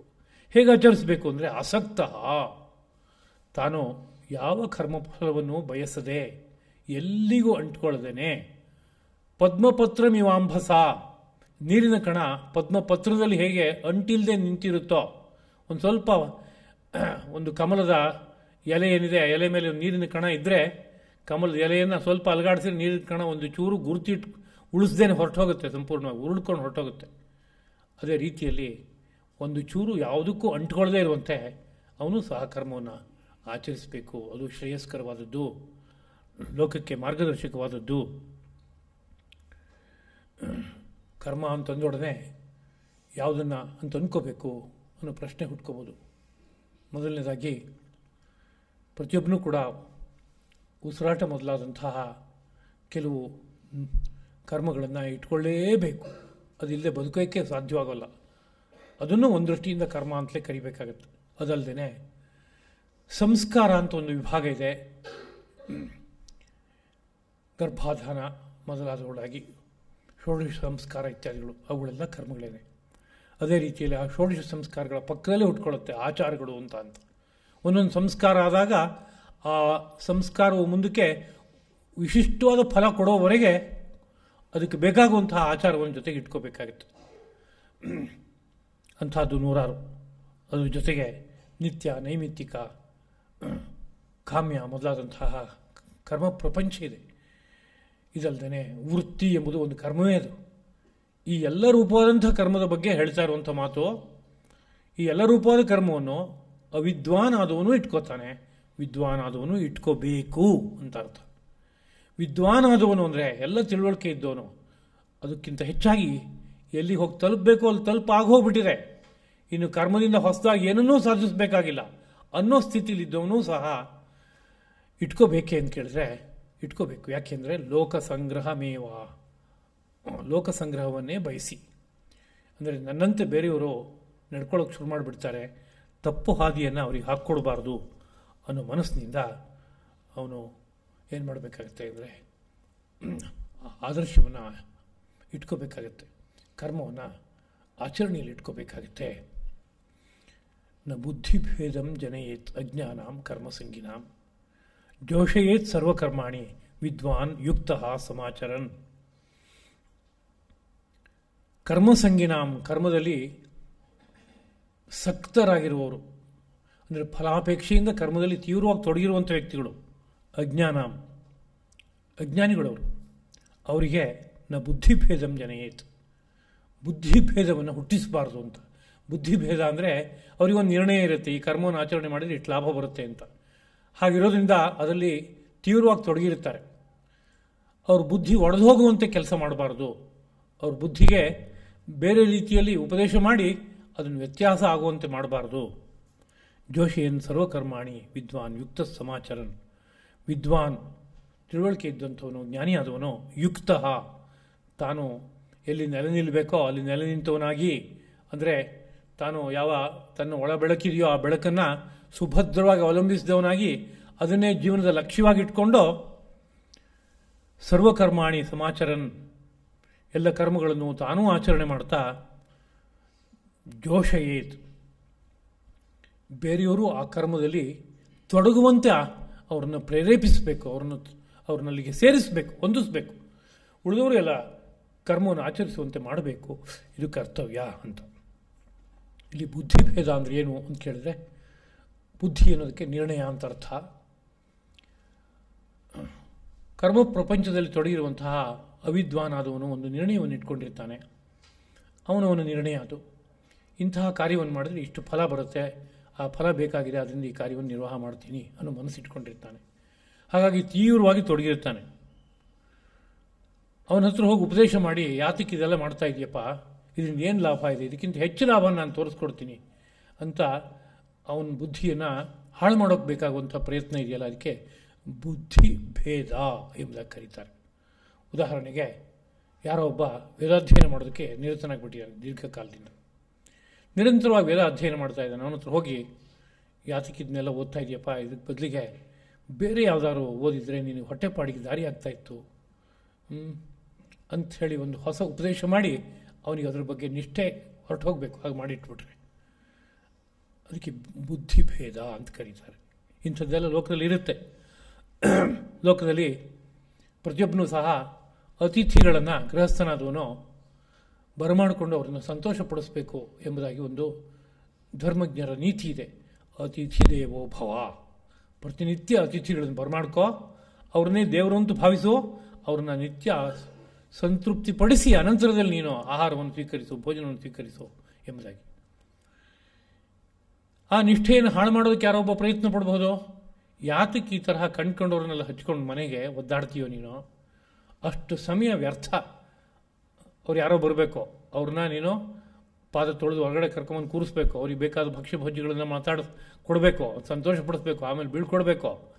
ಅಷ್ಟು ಸಮಯ ವ್ಯರ್ಥ ಮಾಡೋಕ್ಕೆ ಬದಲಿಗೆ ಅದೇ 1 ಗಂಟೆ ನೀನು ನಿನ್ನ ವೃತ್ತಿಯನ್ನು ಜಾಸ್ತಿ ಮಾಡಿದ್ರೆ ಸಂಪತ್ತು ಎಷ್ಟು ಬರ್ತಿತ್ತು, ಎಷ್ಟು ನೆಮ್ಮದಿಯಾಗಿ ಬದುಕೋದಕ್ಕೆ ಅವಕಾಶ ಆಗ್ತಾಯಿತ್ತು ಅಂತ ಬಗೆ ಬಗೆಯಾಗಿ ಬೇರೆ ರೀತಿಯಾದ ಉಪದೇಶ ಮಾಡಿದ್ರೆ ಅವ್ರ ಬುದ್ಧಿಲಿ ಏನಾಗುತ್ತೆ, ಹೌದು ಅಂತ ಅನ್ಸೋಕ್ಕೆ ಶುರುವಾಗುತ್ತೆ. ಯಾಕೆಂದರೆ ಲೋಕದಲ್ಲಿ ಎಷ್ಟೋ ಜನ ಆ ಥರದ ಅತಿಥಿ ಸತ್ಕಾರ ಮೊದಲಾದವುಗಳನ್ನ ಇಟ್ಕೊಂಡಿಲ್ಲ. ನಿತ್ಯ ಜೀವನದಲ್ಲಿ ಯಾವತ್ತೂ ಇಟ್ಕೊಳ್ಳೋಕೆ ಇಷ್ಟಪಡೋಲ್ಲ. ಹಾಗಾದರೂ ಅವ್ರು ಬದುಕಿದ್ದಾರೆ, ಬೇಕಾದಷ್ಟು ದುಡ್ಡು ಮಾಡ್ಕೊಂಡಿದ್ದಾರೆ, ಸುಖವಾಗಿ ಮೆರೀತಾ ಇದ್ದಾರೆ ಅಂತ ಕಣ್ಣಿಗೆ ಕಂಡಾಗ ಅವ್ರನ್ನ ತೋರಿಸಿ ನೋಡು, ಅವ್ರು ಹೆಂಗಿದ್ದಾರೆ ನೋಡು. ಏನಾದ್ರು 1 ಗಂಟೆ ಈ ಥರ ಎಲ್ಲ ವೇಸ್ಟ್ ಮಾಡಿದಾರ? ನೀನು ವೇಸ್ಟ್ ಮಾಡ್ಕೋತಾ ಇದೆಯಲ್ಲ, ನಿಂಗೆ ತಿಳುವಳಿಕೆ ಏನಾದ್ರು ಇದೆಯಾ ಸ್ವಲ್ಪ? ಎಂಥ ಮೂರ್ಖ ನೀನು, ಛೇ ಅಂತ 4 ದಿವಸ ಆಗಾಗ ಹೇಳ್ತಾ ಹೋದರೆ ನಿಧಾನಕ್ಕೆ ಶುರುವಾಗುತ್ತೆ. ಏನೋ ಹೇಳ್ತಾ ಇದ್ದಾರಲ್ಲ ಮೊದಲು, ಬೇಡ ಅಂತ ಮೊದಲು ಅನಿಸುತ್ತೆ, ಇವ್ರ ಮಾತೆಲ್ಲ ಕೇಳಿಸ್ಬಾರ್ದು ಅಂತ. ಸ್ವಲ್ಪ ದಿವಸ ಹೋದ್ಮೇಲೆ ಇಷ್ಟು ಗಟ್ಟಿ ಹೇಳ್ತಾರಲ್ಲ, ಗಟ್ಟಿಯಾಗಿ ಹೇಳಬೇಕಾದ್ರೆ ಅದರಲ್ಲಿ ಏನೂ ತತ್ವ ಇಲ್ಲದೆ ಹೋದ್ರೆ ಹೇಳೋಕ್ಕಾಗತ್ತಾ ಇದು? ಉದಾಹರಣೆ ತೋರಿಸ್ತಾ ಇದ್ದಾರಲ್ಲ 10 ಜನದ್ದು ಅಂತ ಸ್ವಲ್ಪ ಅದರಲ್ಲೇನೋ ಇರಬಹುದಾ ಅಂತ ಒಂಚೂರು ಅನಿಸುತ್ತೆ. ಅಲ್ಲಿ ಒಂಚೂರು ಜಾರದ ಅಂತ ಅರ್ಥ. ಇನ್ನು 10 ದಿವಸ ಹಾಗೆ ಹೇಳ್ತಾ ಹೋದರೆ ಕ್ರಮವಾಗಿ ನಾನು ನಿಜವಾಗಲೂ ಕೂಡ ಇದುವರೆಗೆ ದಡ್ತನದ ಕೆಲಸ ಮಾಡಿದೆ, ಇದು ಬೇಡಾಗಿತ್ತು, ಆದಷ್ಟು ಶೀಘ್ರವಾಗಿ ಬೇರೆ ಹೆಜ್ಜೆ ಇಡಬೇಕು ನಾನು ಅಂತ ಹೊರಡುವಂಥ ಪ್ರವೃತ್ತಿ ಹುಟ್ಕೊಂಡ್ಬಿಡುತ್ತೆ. ದೇವಸ್ಥಾನಕ್ಕೆ ನಿತ್ಯ ಹೋಗಿ ನಮಸ್ಕಾರ ಮಾಡುವಂಥ ಅಭ್ಯಾಸ ಎಷ್ಟೋ ಜನ ಇಟ್ಕೊಂಡಿರ್ತಾರೆ. ಒಂದು ಗ್ರಾಮ ಅಂದರೆ ದೇವಸ್ಥಾನ ಇಲ್ಲದೆ ಇರಬಾರ್ದು ಅಂತ ನಿಯಮ ಇದೆ. ದೇವಸ್ಥಾನ ಇಲ್ಲದೆ ಇರೋ ಗ್ರಾಮದಲ್ಲಿ ಹೋಗಿ ಭೋಜನವನ್ನು ಸ್ವೀಕಾರ ಮಾಡಬಾರ್ದು, ವಾಸ ಮಾಡಬಾರ್ದು ಅಂತ ಎಲ್ಲ ನಿಷೇಧ ಇದೆ. ದೇವಸ್ಥಾನ ಇದೆ ಅಂದಮೇಲೆ ನಿತ್ಯ ದೇವಸ್ಥಾನಕ್ಕೆ ಹೋಗ್ಬರ್ಬೇಕು ಅಂತ ಒಂದು ವ್ಯವಸ್ಥೆ. ಇದ್ರ ಬಗ್ಗೆ ಬುದ್ಧಿ ಭೇದವನ್ನು ಹುಟ್ಟಿಸೋಕ್ಕಾಗಲ್ವೇ ಅಂತ ಕೇಳಿದ್ರೆ ಆಗುತ್ತೆ ಖಂಡಿತ. ಅಯ್ಯೋ ಯಾಕೋ ಹೋಗ್ತೀಯ ನಿತ್ಯ ದೇವಸ್ಥಾನಕ್ಕೆ, ಎಷ್ಟು ಸಮಯ ವ್ಯರ್ಥ, ಪದಾರ್ಥಗಳು ಎಷ್ಟೋ. ಅಲ್ಲಿ ಯಾವುದೋ ಒಂದು ಕಲ್ಲು ಕೂರಿಸಿದ್ದಾರೆ, ಅದು ಕಲ್ಲಲ್ಲದೆ ಬೇರೆ ಏನಿದೆ ಹೇಳಿ ನೋಡೋಣ. ನಿಜವಾಗ್ಲೂ ಕಲ್ಲಲ್ಲದೆ ನಿಜವಾದ ದೇವರೇ ಆಗಿದ್ದರೆ ಅವನನ್ನು ಕಾಪಾಡೋಕ್ಕಾಗ್ತಾ ಇರಲಿಲ್ವಾ? ಯಾರೋ ದೇವಸ್ಥಾನವನ್ನು ಒಡೆಯೋಕ್ಕೆ ಬಂದರು, ಸರ್ವನಾಶ ಮಾಡಿಬಿಟ್ರು, ಮೂರ್ತಿಯನ್ನು ಹೊಡೆದು ಚೂರು ಮಾಡಿ ಎತ್ತಿಬಿಟ್ರು. ನಿಜವಾಗ್ಲೂ ಅಲ್ಲಿ ದೇವರೇ ಇದ್ದಿದ್ರೆ ಅವನು ಸುಮ್ಮನೆ ಇರ್ತಿದ್ನಾ? ದೇವರು ಇಲ್ಲ, ಎಂಥದ್ದು ಇಲ್ಲ, ಕಲ್ಲಿನ ತುಂಡು. ಅದಕ್ಕೆ ಹೋಗೋದು, ಅಭಿಷೇಕ ಮಾಡೋದು, ಅದಕ್ಕೆ ಹೋಗೋದು, ನೈವೇದ್ಯ ಮಾಡೋದು ಅಂತ ಹೇಳೋದು, ಆರತಿ ಮಾಡೋದು, ಇದಕ್ಕೆಲ್ಲ ಪದಾರ್ಥಗಳು ಎಷ್ಟು ವೇಸ್ಟು. ಅದಕ್ಕೆ ಬದಲಿಗೆ ಅದು ನೀನು ಯಾತಕ್ಕಾರೋ ಸದ್ವಿನಿಯೋಗ ಮಾಡಿದ್ರೆ ಆಗೋಲ್ವಾ? ಅಷ್ಟು ಸಮಯ ವೇಸ್ಟು. ಅದಕ್ಕೆ ಬದಲಿಗೆ ಬೇರೆ ಕೆಲಸ ಮಾಡಿರಿ ಏನು ತೊಂದರೆ ಅಂತ ಬಗೆಯಾಗಿ ಹೇಳೋಕೆ ಶುರು ಮಾಡಿದ್ರೆ ನಿಧಾನಕ್ಕೆ ಆ ದೇವಸ್ಥಾನಕ್ಕೆ ಹೋಗೋ ಬಗ್ಗೆ ಶ್ರದ್ಧೆ ಹೊರಟೋಗುತ್ತೆ. ಇದು ನಮಗೆ ಬೇಕಾಗಿಲ್ಲ ಅಂತ ಅನ್ಸೋಕೆ ಶುರುವಾಗುತ್ತೆ. ಹೀಗೆ ಮಾಡಿದ್ರೆ ಇದಕ್ಕೆ ಬುದ್ಧಿಭೇದ ಅಂತ ಕರೀತಾರೆ. ಚಾರ್ವಾಕ ಅನ್ನೋ ರೀತಿಯಾದಂಥ ಒಂದು ದರ್ಶನ ಇದೆ. ಸೃಷ್ಟಿಯನ್ನು ಅವರು ಪಂಚೇಂದ್ರಿಯಗಳನ್ನು ಬಳಸ್ಕೊಂಡು ನೋಡಿ ಅದು ಎಷ್ಟು ಅರ್ಥ ಆಗಿದೆಯೋ ಅಷ್ಟೇ ಸಮಗ್ರ ಸೃಷ್ಟಿ ಎಂಬುದಾಗಿ ಭಾವಿಸುವಂತಹ ಒಂದು ವರ್ಗ ಅಂತ ಇಟ್ಕೋಬೋದು. ಜಾತಿ ಅಲ್ಲ ಅದು, ಅದೊಂದು ಮಟ್ಟದ ದರ್ಶನ. ಆ ದರ್ಶನ ಅಷ್ಟೇ ಹೇಳುತ್ತೆ. ಅದು ಆ ದರ್ಶನಕ್ಕೆ ಸಂಬಂಧಪಟ್ಟಂತೆ ಒಂದು ಮಾತನ್ನು ಹೇಳೋದು ಉಂಟು. ಏನಪ್ಪ ಅಂದರೆ, ಯಾವತ್ ಜೀವೇತ್ ಸುಖಂ ಜೀವೇತ್, ಬದುಕಿರೋಷ್ಟು ಕಾಲ ಸುಖವಾಗಿ ಬದುಕಪ್ಪ. ಋಣಂಕೃತ್ವ ಘೃತಂ ಪಿಬೇತ್, ಸಾಲ ಮಾಡಿ ಆದರೂ ತುಪ್ಪ ತಿನ್ನು. ತುಪ್ಪ ಅಂದರೆ ಶ್ರೇಷ್ಠವಾದ ಪದಾರ್ಥಗಳು ಅಂತ ಅರ್ಥ. ಅದಕ್ಕೆ ಶ್ರೇಷ್ಠವಾದ ಪದಾರ್ಥಗಳನ್ನು ತುಪ್ಪದಿಂದ ಮಾಡೋಕ್ಕೂ ಬರುತ್ತೆ. ಅದಲ್ಲದೆ ಅದೇ ತರಹ ಅತ್ಯಂತ ರುಚಿಕರವಾದ ಮನಸ್ಸಿಗೆ ಪ್ರಿಯವಾಗುವಂತಹ ಭಕ್ಷ್ಯ ಭೋಜ್ಯಾದಿಗಳನ್ನೆಲ್ಲ ಬಳಸು. ಸಾಲ ಮಾಡಿ ಆದರೂ ಪರವಾಗಿಲ್ಲ, ಅದನ್ನು ಮಾಡು. ಭಸ್ಮೀಭೂತಸ್ಯ ದೇಹಸ್ಯ, ಸತ್ವದ ಅಂದ್ಕೂಡಲೇ ದೇಹ ಸುಟ್ಟಾಕ್ತಾರೆ. ಸುಟ್ಟಾಕಿದ ಮೇಲೆ ಅವನು ಪುನಃ ಇನ್ನೊಂದು ಕಡೆ ಹುಟ್ಟುತ್ತಾನೆ ಅನ್ನೋದು ಎಲ್ಲೂ ಸಾಧ್ಯನೇ ಇಲ್ಲ. ಇದು ಸುಳ್ಳು ಬರೀ. ಭಸ್ಮೀಭೂತಸ್ಯ ದೇಹಸ್ಯ ಪುನರಾಗಮನಂ ಕುತಃ, ಮತ್ತೊಮ್ಮೆ ಬರೋದು ಅನ್ನೋದು ಎಲ್ಲಿಂದ ಸಾಧ್ಯ ಇದೆ? ಅದನ್ನ ಹುಟ್ಟು ಅಂತ ಇನ್ನೊಮ್ಮೆ ಇಲ್ಲ. ಹಿಂದಿನ ಜನ್ಮವೂ ಇಲ್ಲ, ಮುಂದಿನ ಜನ್ಮವೂ ಇಲ್ಲ, ಇರೋದು ಇಷ್ಟೇ, ಹುಟ್ಟಿದಂದಿಂದ ಸಾಯುವವರೆಗೆ ಜೀವನ. ಇಷ್ಟೇ ಜೀವನ ಆಗಿರುವಾಗ ಸುಖ ಪಡೋದು ಮುಖ್ಯವೋ, ಅದು ಇದು ದೇವರು ದಿಂಡ್ರು ಏನೇನೋ ಹಚ್ಕೊಂಡು ಹಗಲು ರಾತ್ರಿ ಕಷ್ಟಪಡ್ತಾ ಕೂತ್ಕೊಳ್ಳೋದು ಮುಖ್ಯವೋ? ಅದರಿಂದ ಯೋಚನೆ ಮಾಡಬೇಡ, ಸಾಲನಾದರೂ ಮಾಡಿ ಎಷ್ಟು ಸಾಧ್ಯವೋ ಅಷ್ಟು ಸುಖವನ್ನು ಅನುಭವಿಸು ಅನ್ನೋ ರೀತಿಯಾದ ಮಾತನ್ನು ಹೇಳಿದಾಗ ಇದು ಚೆನ್ನಾಗಿದೆ ಅಂತ ಅನಿಸುತ್ತೆ. ಚಾರ್ವಾಕ ದರ್ಶನದ ಅನೇಕ ಮಾತುಗಳು ನೋಡಬೇಕು. ಅವ್ರು ಕೇಳ್ತಾರೆ, ನೀನು ಶ್ರಾದ್ದ ಮಾಡ್ತೀಯಲ್ಲ, ಎಲ್ಲೋ ಜೀವ ಇದೆ, ಅದು ಎಲ್ಲೋ ಜನ್ಮ ಎತ್ತಿದೆ, ಅದಕ್ಕೆ ನಾನು ಕೊಟ್ಟ ಪಿಂಡದ ಪರಿಣಾಮವಾಗಿ ಲಾಭ ಆಗುತ್ತೆ ಅಂತ ನೀನು ಅಂದ್ಕೊಂಡು ಮಾಡ್ತಾ ಇದೆಯಲ್ಲ. ನಾನೊಂದು ಪ್ರಶ್ನೆ ಕೇಳ್ತೀನಿ. ಅಟ್ಟದ ಮೇಲೆ ಒಬ್ಬ ಕೂತಿಯಾನೆ, ಕೆಳಗಡೆ ಅವನಿಗೆ ಆಹಾರ ಬಳಸಿ ಹೊಟ್ಟೆ ತುಂಬ್ತಾ ಅಂತ ನೋಡು ಒಂದ್ಸರಿ. ಅವನ ಮೇಲ್ಗಡೆಯಿಂದ ಕೆಳಗಡೆ ಇಳಿದು ಬರಬಾರ್ದು, ಇಲ್ಲೇ ಕೂತ್ಕೊಂಡು ಅವನನ್ನು ಸಂಕಲ್ಪ ಮಾಡಿ ಆಹಾರವನ್ನೆಲ್ಲ ಬಡಿಸ್ಬಿಡು. ಆಮೇಲೆ ಹೋಗಿ ಕೇಳು, ಹೊಟ್ಟೆ ತುಂಬಿದೆಯಾ ನಿನಗೆ ಅಂತ, ತುಂಬುತ್ತಾ ಕೇಳು. ಇಲ್ಲೇ ಪಕ್ಕದಲ್ಲಿ ಮೇಲ್ಗಡೆ ಇದ್ದವನಿಗೆ ಹೊಟ್ಟೆ ತುಂಬಲ್ಲ ಅಂತಿದ್ದಾಗ ಇವನು ಎಲ್ಲೋ ಹುಟ್ಟಿದಾನಂತೆ, ಏನೋ ಮಾಡ್ತಾ ಇದ್ದಾನಂತೆ, ಅವನಿಗೆ ನೀ ಕೊಟ್ಟಿದ್ದೆಲ್ಲ ಹೋಗಿ ತಲುಪುತ್ತೆ ಅನ್ನೋದಕ್ಕೆ ಏನಪ್ಪ ಆಧಾರ ಇದೆ ಇದು? ಅದನ್ನ ಇವೆಲ್ಲ ಒಂದು ಅನಾವಶ್ಯಕವಾದ ಬೆಳವಣಿಗೆಗಳು, ಬಿಟ್ಬಿಡು ಇದನ್ನ ಅಂತ ಉಪದೇಶ ಮಾಡಿದ್ರೆ ಆಗ ಹೌದು ಹೌದು ಅಂತ ಅನ್ಸೋಕ್ಕೆ ಶುರು ಆಗುತ್ತೆ ಒಂದೊಂದೇ. ಇದಕ್ಕೆ ಬುದ್ಧಿಭೇದ ಎಂಬುದಾಗಿ ಕರೀತಾರೆ. ಇಂತಹ ಬುದ್ಧಿಭೇದವನ್ನು ಹುಟ್ಟಿಸಬಾರ್ದು. ಅಂದರೆ ಯಾರು ಕರ್ಮದಲ್ಲಿ ನಿರತರಾಗಿದ್ದಾರೋ ಅವರಲ್ಲಿ ವಿವೇಕೋದಯ ಆಗುವಂತೆ ಮಾಡಬೇಕಾಗಿದೆ ಅಷ್ಟೇ ಹೊರತು ಅವರು ಕರ್ಮವನ್ನು ಬಿಟ್ಟು ಒಂದು ದೃಷ್ಟಿಯಿಂದ ಉಚ್ಛೃಂಖಲವಾಗಿ ವರ್ತಿಸುವಂತೆ ಮಾಡಿದ್ರೆ ಅದು ಬಹಳ ದೊಡ್ಡ ಅಪರಾಧದ ಕಾರ್ಯ. ಅದು ಸರ್ವಥ ಮಾಡಬಾರ್ದು. ಮತ್ತೇನಪ್ಪ ಮಾಡಬೇಕು ಅಂತ ಕೇಳಿದ್ರೆ ಅವರು ಕರ್ಮದಲ್ಲಿ ಪ್ರವೃತ್ತವಾಗುವಂತೆಯೇ ಮಾಡಬೇಕು, ಆದರೆ ಕರ್ಮ ಮಾತ್ರ ಯೋಗರೂಪವಾಗಬೇಕು.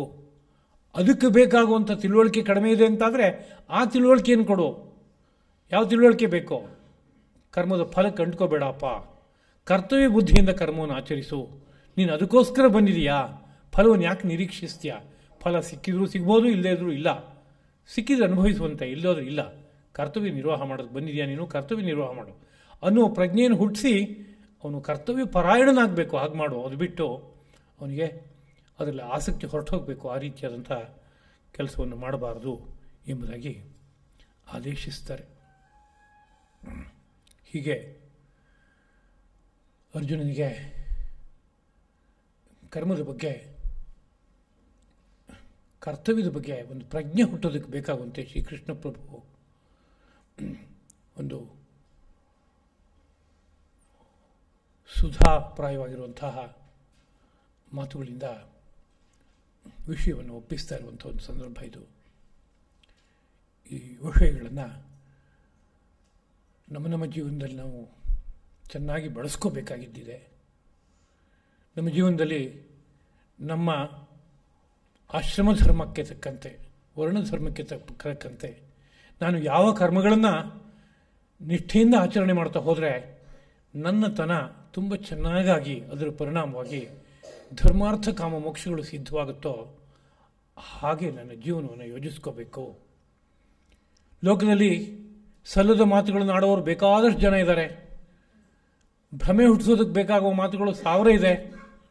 ಕೋಟಿ ಜನ ಕೋಟಿ ಹೇಳಲಿ, ಋಷಿ ಮಹರ್ಷಿಗಳು ಏನು ಸಾರ್ತಾ ಇದ್ದಾರೆ, ಅವತಾರ ಪುರುಷರು ಏನನ್ನು ಸಾರ್ತಾ ಇದ್ದಾರೆ, ಅದನ್ನು ಭದ್ರವಾಗಿ ಅವಲಂಬಿಸಿ ಜೀವನವನ್ನು ಸುಂದರವಾಗಿ ಮಾಡ್ಕೋಬೇಕು ಅನ್ನೋ ಸಂದೇಶವನ್ನು ನಮ್ಮ ಜೀವನದಲ್ಲಿ ಸ್ವೀಕರಿಸಿ ಬದುಕನ್ನು ಚೆನ್ನಾಗಿ ಮಾಡ್ಕೊಳ್ಳೋಕ್ಕೆ ಪ್ರಯತ್ನ ಪಡಬೇಕು ಎಂಬುದನ್ನು ಸ್ಮರಣೆ ಮಾಡಿಕೊಳ್ತಾ ಈ 4 ಮಾತುಗಳನ್ನು ಶ್ರೀಕೃಷ್ಣ ಪ್ರಭುವಿನ ಪದಪದ್ಮಗಳಲ್ಲಿ ಅರ್ಪಿಸ್ತೇನೆ.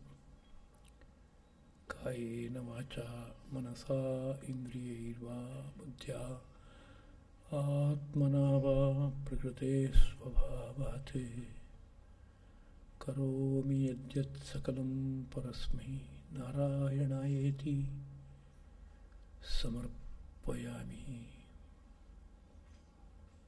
ಶ್ರೀಕೃಷ್ಣಾರ್ಪಣಮಸ್ತು. ನರ ಜನ್ಮ ಬಂದಾಗ ನಾಲಿಗೆ ಇರುವಾಗ ಕೃಷ್ಣ ಎನ್ನಬಾರದೆ. ನರ ಜನ್ಮ ಬಂದಾಗ ನಾಲಿಗೆ ಇರುವಾಗ ಕೃಷ್ಣ ಎನ್ನಬಾರದೆ. ಕೃಷ್ಣ ಎಂದರೆ ಕಷ್ಟವು ಪರಿಹಾರ. ಕೃಷ್ಣ ಎಂದರೆ ಕಷ್ಟವು ಪರಿಹಾರ. ಕೃಷ್ಣ ಎನ್ನಬಾರದೆ, ಕೃಷ್ಣ ಎನ್ನಬಾರದೆ. ನರಜನ್ಮ ಬಂದಾಗ ನಾಲಿಗೆ ಇರುವಾಗ ಕೃಷ್ಣ ಎನ್ನಬಾರದೆ,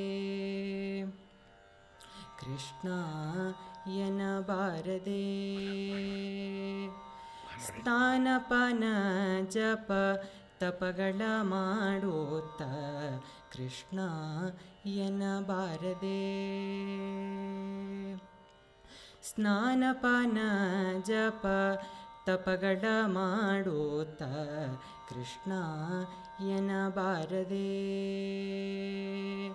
ಶಾಲ್ಯನ ಷಡ್ರಸ ತಿಂದು ತೃಪ್ತವನಾಗೆ, ಶಾಲ್ಯನ ಷಡ್ರಸ ತಿಂದು ತೃಪ್ತವನಾಗೆ, ಶಾಲ್ಯನ ಷಡ್ರಸ ತಿಂದು ತೃಪ್ತವನಾಗೆ ಕೃಷ್ಣ ಎನ್ನಬಾರದೆ, ಕೃಷ್ಣ ಎನ್ನಬಾರದೆ. ನರಜನ್ಮ ಬಂದಾಗ ನಾಲಿಗೆ ಇರುವಾಗ ಕೃಷ್ಣ ಎನ್ನಬಾರದೆ. ನರಜನ್ಮ ಬಂದಾಗ ನಾಲಿಗೆ ಇರುವಾಗ ಕೃಷ್ಣ ಎನ್ನಬಾರದೆ. ದುರಿತ ರಾಶಿಗಳನ್ನು ತರಿದು ಬೀಸಾಡುತ್ತ ಕೃಷ್ಣ ಎನ್ನಬಾರದೆ.